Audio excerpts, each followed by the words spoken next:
আমার গায়ে যেরকম হাত তোলা হয়েছিল বা আমার সাথে যে ধরনের অন্যায় করা হয়েছিল সেগুলো তো কখনো ভুলে যাওয়ার মতো ব্যাপার না। দেওয়ালে পিঠ ঠেকার পরেই কিন্তু আমি বিচার প্রার্থী হয়েছি। সম্পর্কের যখন শেষ পর্যায়ে যখন তার স্বার্থ উদ্ধারের হাসিলে তার মনে হয়েছে যে আমার স্বার্থ শেষ হয়ে গেছে, আমি আর এই সম্পর্কের মধ্যে থাকবো না। আসলে আমি যেহেতু ভুক্তভোগী এবং আমি যেহেতু ভিকটিম এখানে এবং আমি বিচার প্রার্থী, তো আমার বিচার চাওয়ার জায়গাটা রাষ্ট্রের কাছে এবং আমার এই বিচারের কার্যক্রমটা শুরুই হয়েছে আদালতে।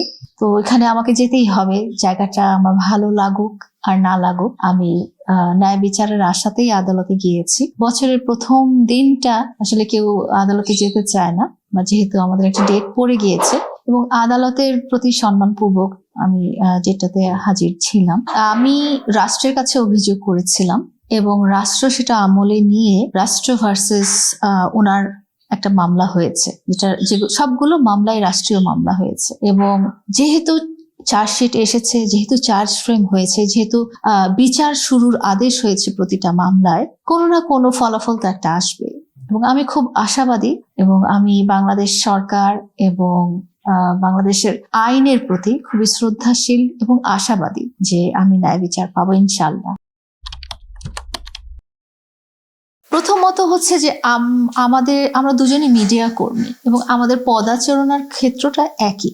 সোশ্যাল মিডিয়া বা ভার্চুয়াল প্ল্যাটফর্ম বা ডিজিটাল ক্রিয়েশন, এটাই হচ্ছে আমাদের এখানেই আমাদের পদাচরণা। সেই ক্ষেত্রে আমাদেরকে কোনো না কোনো সময় পাশাপাশি দেখলেও এটা ভাবার কোনো অবকাশ নেই যে আমার উপর যে অন্যায়গুলো করা হয়েছে বা যে অপরাধগুলো করা হয়েছে সেটা মুছে যাবে। অপরাধের জায়গা সবসময় অপরাধের জায়গাতেই। এমনও হয়েছে, আপনাকে আমি যদি একটা উদাহরণ দেই, সেটা হয়েছে যে ভাই বোন বা মা বাবা বা সন্তান সন্ততি, এদের মধ্যেও আইনি লড়াই হচ্ছে, কিন্তু তারা হয়তো একই বাসাতেই আছে বা একই সারাউন্ডিংস এর মধ্যেই আছে। তো অপরাধের জায়গাটা কখনো মুছে যাবে না। আমার গায়ে যেরকম হাত তোলা হয়েছিল বা আমার সাথে যে ধরনের অন্যায় করা হয়েছিল সেগুলো তো কখনো ভুলে যাওয়ার মতো ব্যাপার না। এবং এগুলো যখন ভুল, তারপরে অন্যায়, তারপরে অপরাধের স্টেজে চলে গেছে এবং দেওয়ালে পিঠ ঠেকার পরেই কিন্তু আমি বিচার প্রার্থী হয়েছি। তো আমি আপনারা হয়তো কোনো কারণে আমাদেরকে একসাথে কখনো দেখতে পারেন, ওইভাবে কার্যক্ষেত্রের কারণে হয়তো আপনারা দেখতে পারেন, বাট ব্যক্তিগতভাবে আমাদের আসলে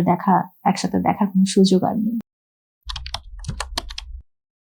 এখানে আপনি যদি আমি হিস্ট্রিটা বলি, যে আমি যেই পর্যায়ে বিচার প্রার্থী হয়েছি সেটা হচ্ছে সহ্য করতে করতে করতে পঞ্চম এবং ষষ্ঠ বারের ক্ষেত্রে যে আমি বিচারের দ্বারস্থ হয়েছি, মানে আমি বিচার প্রার্থনা করেছি। বাট এই ধরনের কার্যক্রম হুট করে হয়নি। এই ধরনের কার্যক্রম একটা বছর জুড়ে হয়েছে। মানে সম্পর্কের যখন শেষ পর্যায়ে যখন তার স্বার্থ উদ্ধারের হাসিলে তার মনে হয়েছে যে আমার স্বার্থ শেষ হয়ে গেছে, আমি আর এই সম্পর্কের মধ্যে থাকবো না, তখন থেকে এটা স্টার্ট হয়েছে। এবং আমি আরো বলতে চাই, আপনারা হয়তো জানেন যে উনি মাদক গ্রহণ করেন এবং যারা মাদক গ্রহণ করেন তারা কোনো সেন্সে থাকেন না। এবং আমি যদি আরেকটু আগে থেকে আগাই, আমার সাথে সম্পর্কের আগেও আমি পরবর্তীতে যেটা জানতে পেরেছি, 2018-17 সাল থেকে উনি মারামারি করা ব্যাপারটা বা একজন আরেকজনের সাথে সংঘর্ষে জড়িয়ে যাওয়ার ব্যাপারটা উনি পাবলিকলি করেছেন অনেক জায়গায়, ঢাকায়, চিটাগাঙে, রংপুরে, বিভিন্ন পাবলিক প্লেসে মানুষকে ধরে মেরেছেন বিনা কারণে।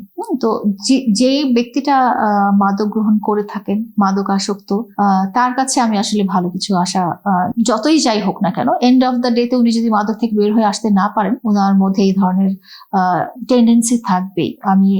আমরা যখন একসাথে থাকা শুরু করেছিলাম, তার অনেক পরে আমি দেখেছি যে উনি এরকম মানুষের গায়ে হাত তুলেছেন এবং মানুষকে পিটিয়েছেন এবং উনি জনরোষের সম্মুখীনও হয়েছেন, মানুষজন তার উপরও চড়াও হয়েছে।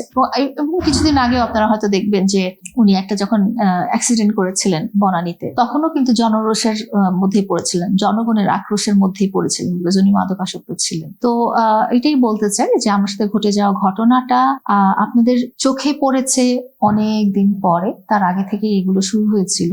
আমি একেবারেই দেওয়ালে পিঠ থেকে যাওয়ার পরেই আমি বিচার প্রার্থী হয়েছি।